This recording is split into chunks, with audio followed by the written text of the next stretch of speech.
이화영 전 경기도 평화부지사가 당시 지사였던 민주당 이재명 대표의 방북을 추진해달라고 쌍방울에 요청한 사실을 이 대표에게도 보고했다는 취지로 검찰 조사에서 진술한 것으로 전해졌습니다.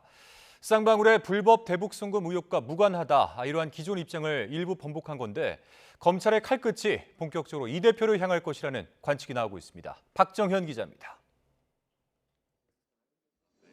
쌍방울이 지난 2019년 북측에 800만 달러를 불법 송금하는 데 관여했다는 혐의 등으로 재판받고 있는 이화영 전 경기도 평화부지사.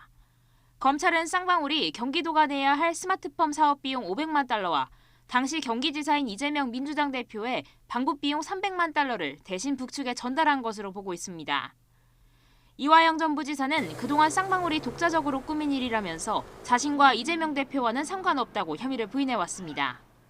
송금 자체에 대해서 지금 부인을 하고 있는 상황이라서 그런 부분에서 대북 송금과 전혀 상관이 없다. 그리고 당시 경기도가 어떤 그 대북 송금을 대납을 받을 정도의 어떤 상황도 아니었었다라는 점에 대해서 상황 설명도 지금 하면서 당시 내용에 대해 본인 혐의를 지금 부인하고 있는 상황입니다.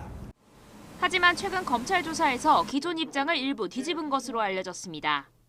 쌍방울에 도지사의 방북을 추진해달라고 요청했다는 사실을 당시 이 대표에게도 보고했다고 진술한 겁니다. 이 전 부지사의 입장 변화는 최근 재판 과정에서부터 감지됐습니다. 지난 18일 재판에서 쌍방울의 방북을 한번 추진해달라는 말을 했다고 언급한 겁니다. 최근 김성태 전 쌍방울 회장이 법정에서 대북 송금 과정을 구체적으로 진술한 것과 무관치 않다는 해석이 나옵니다. 앞서 김 전 회장은 지난주 이 전 부지사 재판의 증인으로 나와 대북 송금을 결정한 배경에 이 대표의 영향력이 컸다고 밝혔습니다. 특히 지난 2019년 1월 중국 선양에서 쌍방울과 북측이 협약을 맺은 뒤 이 대표와 통화해 열심히 하라는 이야기도 들었다면서 이 대표가 대납 사실을 몰랐을 리가 없다고 주장했습니다.